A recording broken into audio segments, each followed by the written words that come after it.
Taste the Daily. பிரதமர் மோடி பல மத்திய அமைச்சர்கள் பாஜகவின் முக்கிய தலைவர்கள் பாஜக மற்றும் கூட்டணி கட்சி வேட்பாளர்களை ஆதரித்து தமிழ்நாட்டில் பிரச்சாரம் செய்தனர். திமுக கூட்டணியிலும் ராகுல் காந்தி முதலமைச்சர் அமைச்சர்கள் பிரச்சாரம் செய்த நிலையில் அதிமுகவில் தாம் மட்டுமே பிரச்சாரம் செய்ததாக கழக பொதுச் செயலாளர் விளக்கம். மத்தியிலும் இவர்கள் ஆட்சியில் இருந்தவர்கள் இங்கே வந்து பிரச்சாரம் செய்தார்கள், மாநிலத்தில் இருக்கின்ற ஆட்சியில் இருந்தவர்கள் செய்தார்கள். அதோடு திராவிட முன்னேற்ற கழகத்தில் இருக்கின்ற அமைச்சர்கள் பாராளுமன்ற தொகுதி வாரியாக பிரித்து அங்கேயே முகாமிட்டு ஆட்சி அதிகாரம் பணமளத்தை வைத்து இந்த தேர்தல் பிரச்சாரத்தை மேற்கொண்டார்கள். இதற்கிடையில் அனைத்து இந்திய அண்ணா திராவிட முன்னேற்ற கழகத்தை பொறுத்தவரைக்கும் நான் ஒருவன் தான் தமிழ்நாடு முழுவதும் எங்களுடைய அனைத்து இந்திய அண்ணா திராவிட முன்னேற்ற கழக வேட்பாளர்களையும் கூட்டணி வேட்பாளர்களும் ஆதரித்து நான் பிரச்சாரம் செய்தேன். தமிழ்நாட்டின் பாஜகவின் வாக்கு சதவீதம் உயரவில்லை, குறைந்திருக்கிறது. புள்ளி விவரங்களுடன் தெள்ளத் தெளிவாக விளக்கிய அதிமுக பொதுச் செயலாளர்.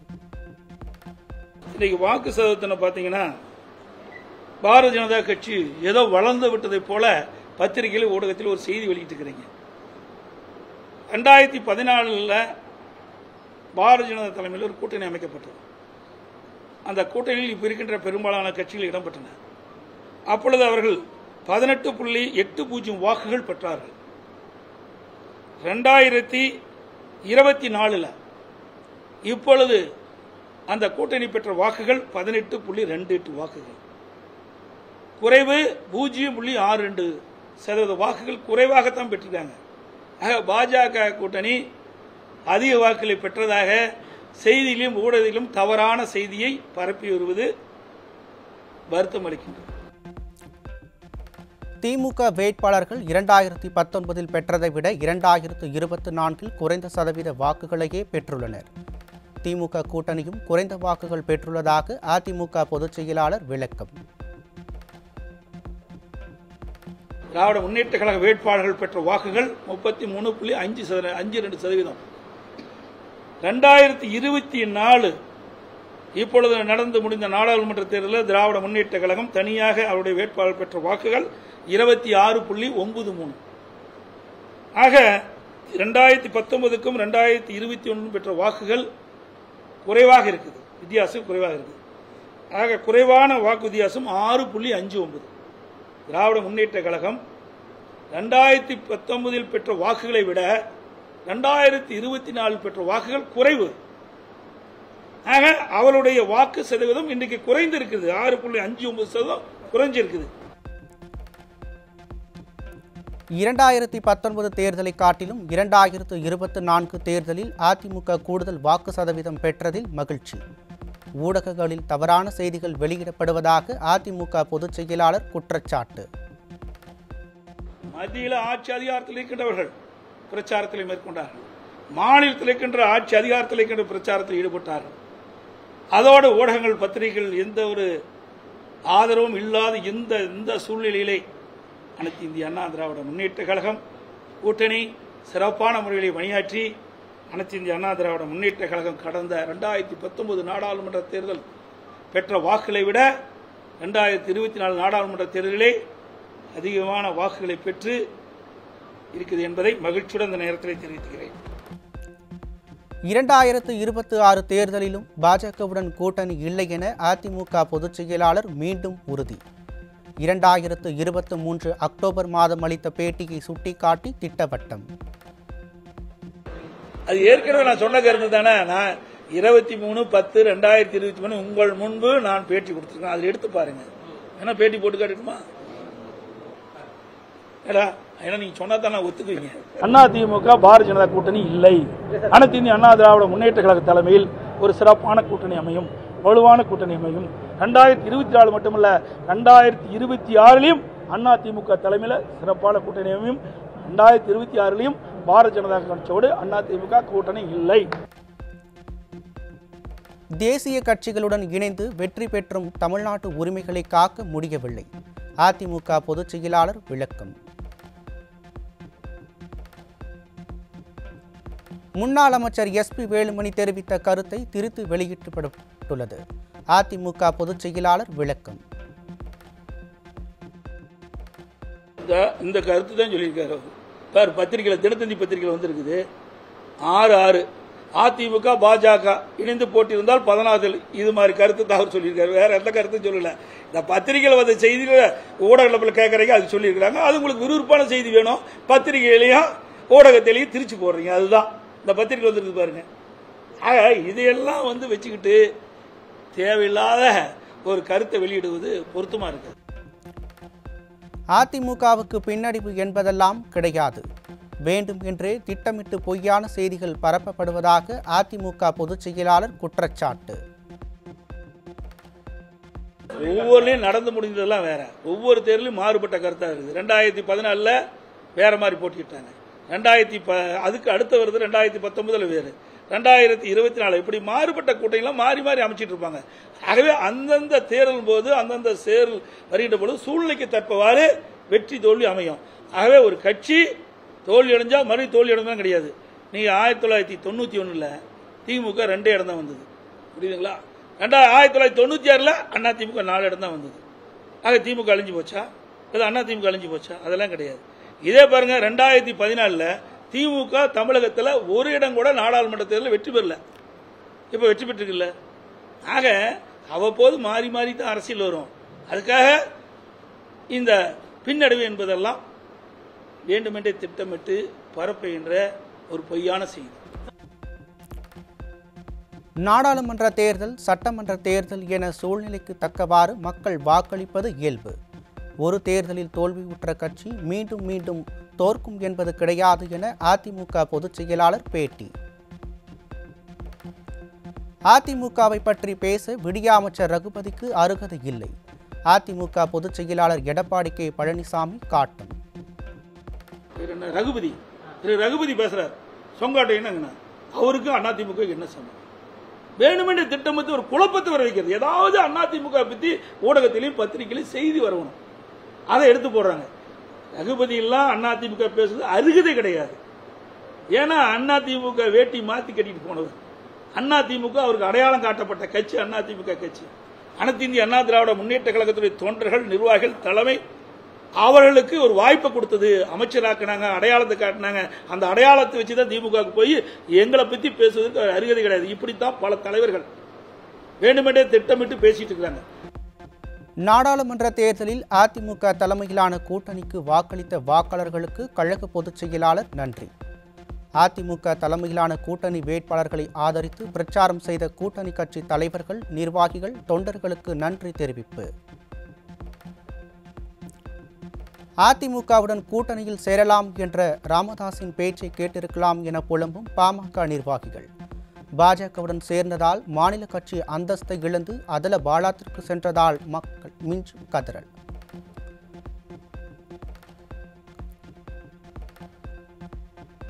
பாமக செல்வாக்கை அறுவடை செய்துவிட்டு பாஜகவின் வாக்கு சதவீதம் உயர்ந்து விட்டதாக அண்ணாமலை அலப்பறை.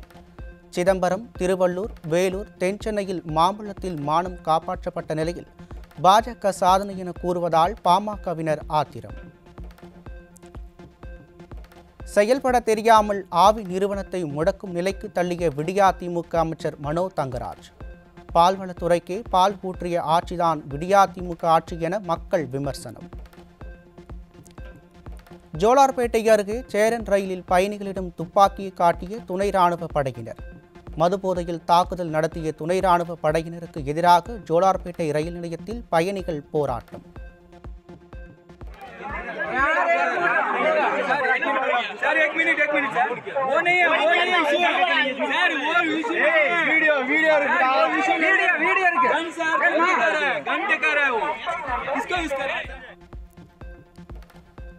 காஞ்சிபுரம் மாநகராட்சி திமுக மேயர் மகாலட்சுமி யுவராஜுக்கு எதிராக 35 கவுன்சிலர்கள் போர்க்கொடி. நம்பிக்கை வாக்கெடுப்பு நடத்த கோரி நள்ளிரவு மாவட்ட ஆட்சியரிடம் புகார் மற்றும் கோரிக்கை மனு. வேலூர் மாவட்டம் பேரணாம்பட்டு அருகே 3800 லிட்டர் கள்ளச்சாராயம் ஊறல் மற்றும் 200 லிட்டர் கள்ளச்சாராயம் அளிப்பு. கள்ளச்சாராய உற்பத்தியில் ஈடுபடும் குற்றவாளிகள் மீது குண்டாஸ் போடாமல் வேடிக்கை பார்க்கும் விடியா அரசு. விருதுநகர் மாவட்டம் சிவகாசியில் பட்டாசு உற்பத்தியாளர்கள் 16வது நாளாக வேலை நிறுத்தம். 90க்கும் மேற்பட்ட பட்டாசு ஆலைகளுக்கு சீல் வைத்ததை கண்டித்து பட்டாசு உற்பத்தியாளர்கள் போராட்டம். 3 ஆண்டுகளில் 84 கிலோமீட்டர் வேகத்தில் இருந்த 76 கிலோமீட்டருக்கு குறைத்த வந்தே பாரத் ரயிலின் வேகம். பாசஞ்சர் ரயிலை விட்டுவிட்டு அதிவிரைவு ரயில் என காதில் பூ சுற்றுவதாகென மத்திய அரசுக்கு மக்கள் கண்டனம். பக்ரீத் பண்டிகை வரும் 17ஆம் தேதி கொண்டாடப்படும். தமிழ்நாடு அரசின் தலைமை காட்சி அறிவிப்பு. சென்னை மாநகரம் முழுவதும் ஒரே நிறுவனத்துக்கு வழங்கப்பட்ட வாகன நிறுத்த கட்டண சலுகை ஒப்பந்தம் காலாவதி. மெரினா கடற்கரை உள்ளிட்ட மாநகரின் பல்வேறு பகுதிகளில் கட்டணமின்றி வாகனங்களை நிறுத்திக் கொள்ளலாம் என்பதால் வாகன உரிமையாளர்கள் பேரானந்தம். சென்னை கடற்கரை பகுதியில் 4 நாளில் அருந்தும் மீன் வலைகள், பறவைகளின் உடல் பாகங்கள் என 5 டன் குப்பைகள் அகற்றிய மாசு கட்டுப்பாட்டு வாரியம். நாளொன்றுக்கு 1 டன் அருந்தும் மீன் வலைகள் மற்றும் பிளாஸ்டிக் பொருட்கள் சிக்குவதாக அதிர்ச்சி தகவல். ஸ்கூபா டைவிங்கில் முதல் சிறுமியாக சாதனை படைத்த தாரகை ஆராதனா 10 வயதிலேயே ஆகச்சிறந்த குறிக்கோளுடன் கடலில் கலந்த மாசுகளை அகற்றி விழிப்புணர்வு ஏற்படுத்தி அசத்தல். தேர்தல் நடத்தை விதிகள் நிறைவடைந்ததும் பருவமழை முன்னெச்சரிக்கை நடவடிக்கைகள் எடுக்காத விடியா மாடல் அரசு. வெள்ள தடுப்பு நடவடிக்கைகளில் ஈடுபடாமல் பேரிடர் மேலாண்மை துறை கும்பகரண தூக்கம்.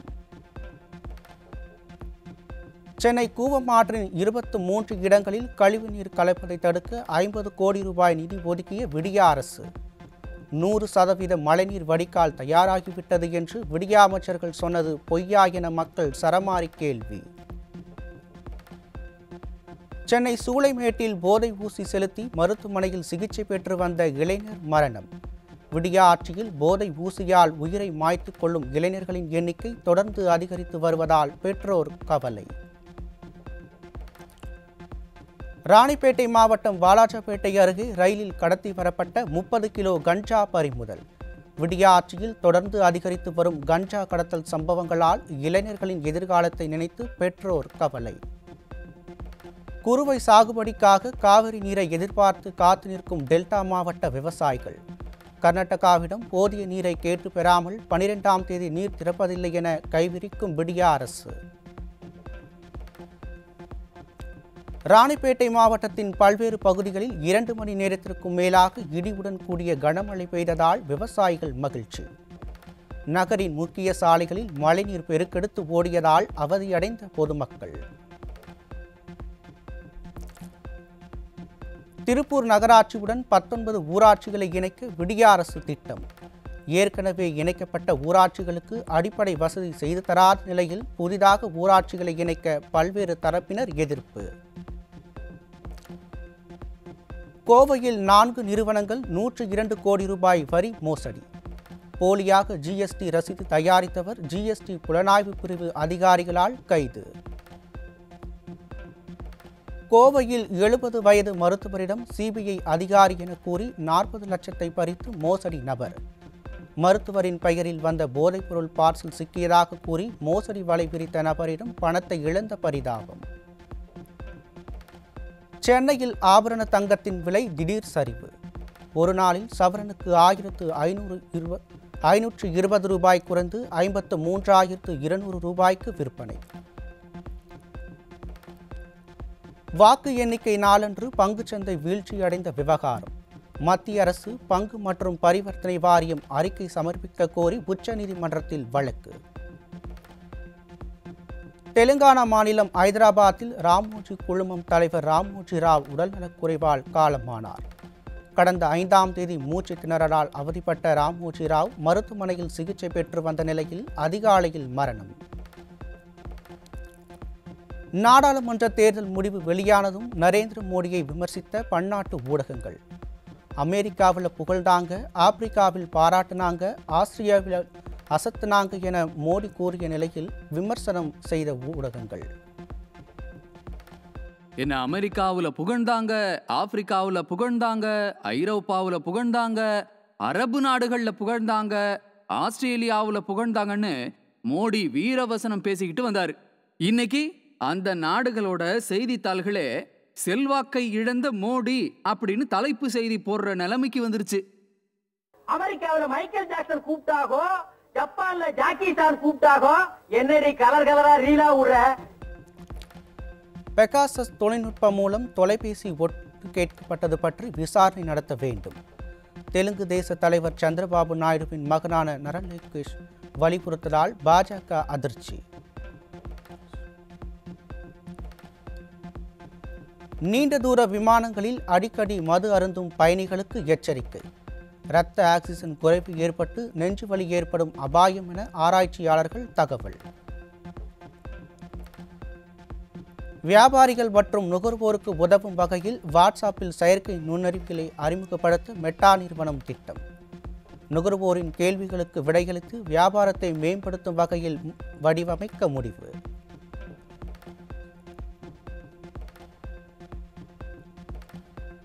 பாஸ்வேர்ட் எனும் செயலியை அறிமுகப்படுத்தும் ஆப்பிள் நிறுவனம். இணையதளம் மற்றும் மென்பொருளுக்குள் நுழையும் போது பயனாளர்களுக்கு உதவும் வகையில் புதிய திட்டம். சீனாவின் ஏற்றுமதி மே மாதத்தில் 7.6% உயர்வு. வர்த்தகத்தில் அசாதாரண சூழல் நிலவிய போதும் ஏற்றுமதியில் கோலோச்சி அபராதம். பாகிஸ்தானின் பஞ்சாப் சட்டமன்றத்தில் பஞ்சாபி மொழியில் பேச அனுமதி.